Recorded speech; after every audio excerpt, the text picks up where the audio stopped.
여러분 안녕하세요. 시카고 예수사랑교회 황선웅 목사입니다.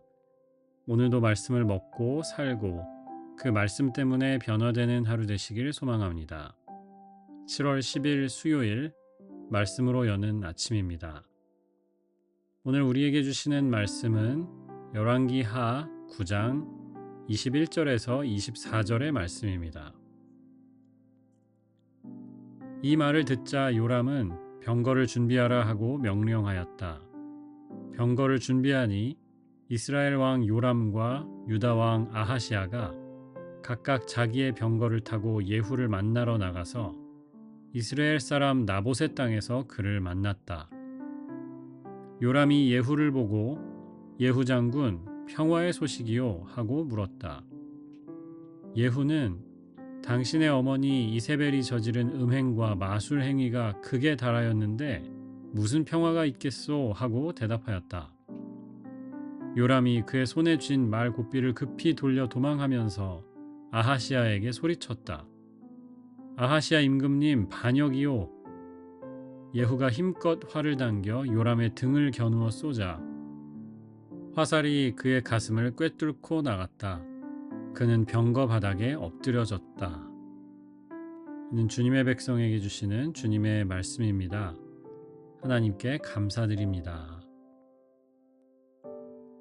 우리 열왕기하를 계속 읽어가고 있는데요.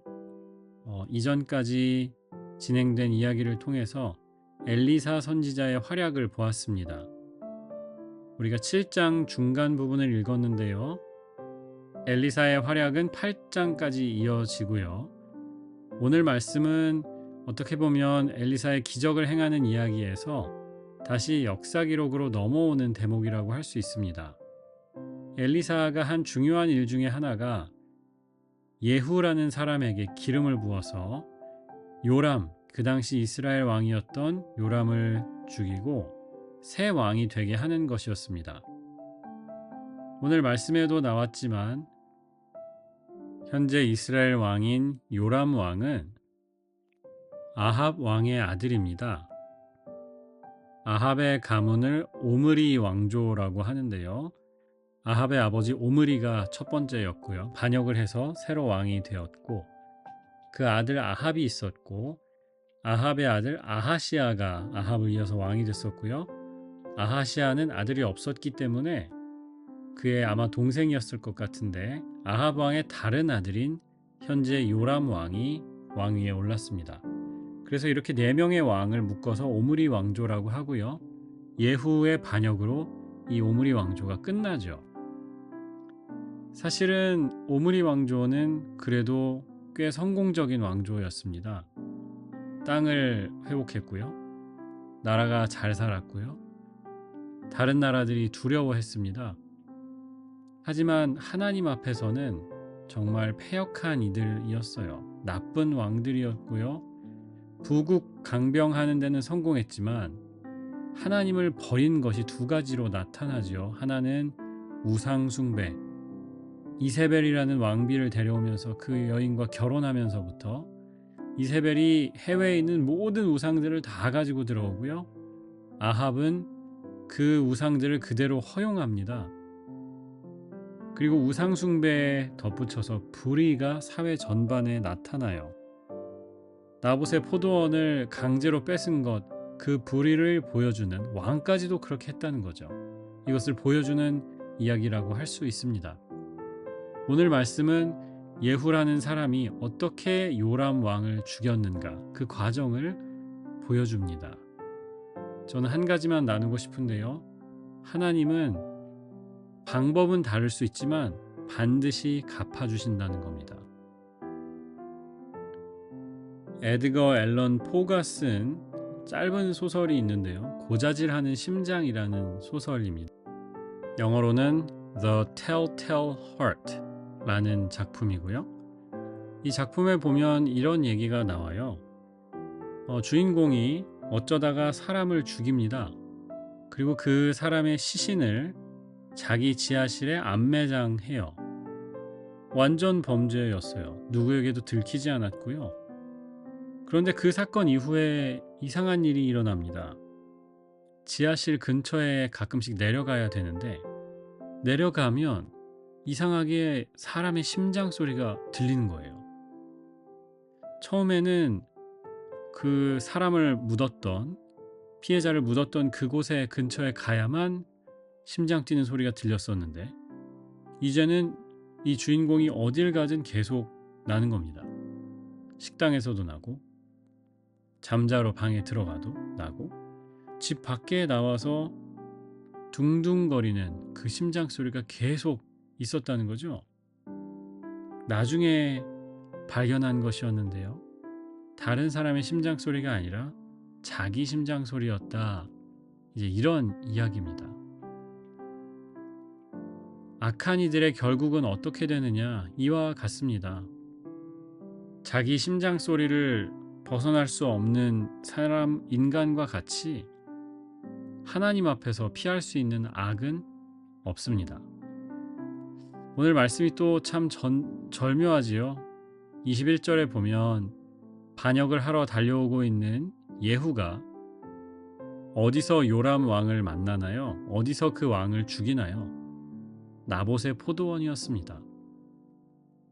요람 왕의 아버지였던 아합이 정말 선량하고 힘이 없는 사람에게서 빼앗았던, 나봇이라는 사람에게서 빼앗았던 그 땅에 지금 아합의 아들 요람과 반역하러 이 자리에 온 예후라는 사람이 있는 거죠. 그리고 예후에 의해서 요람 왕은 죽임을 당하고요. 나중에 보면 그 요람 왕의 시신이 나봇의 포도원 땅에 던져집니다.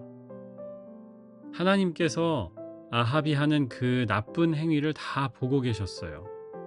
원치 않는데도 팔라고 계속 못살게 굴고 안 판다 하니까 아예 그 땅을 뺏어서 자기가 가지려고 했던 그 행위를 하나님은 굉장히 악하게 보셨습니다. 그리고 오늘 이 죽음의 자리, 게다가 자기 이야기도 아니잖아요. 아합의 아들이었던 요람의 이야기인데 아합이 저지른 그 죄가 자식 대에까지 전달되어서 그 벌을 자식이 받은 거죠.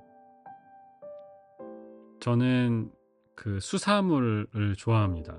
경찰, 검찰이 나와서 범인들을 쫓아다니고 이런 것들을 좋아하는데 미제 사건이라고 하잖아요. 영어로는 cold case라고 하고요. 조사를 하고 수사를 많이 했는데도 누군지 못 찾은 경우를 이제 cold case 혹은 미제 사건이라고 합니다. 피해자 입장에서는 완전 범죄인 거고요.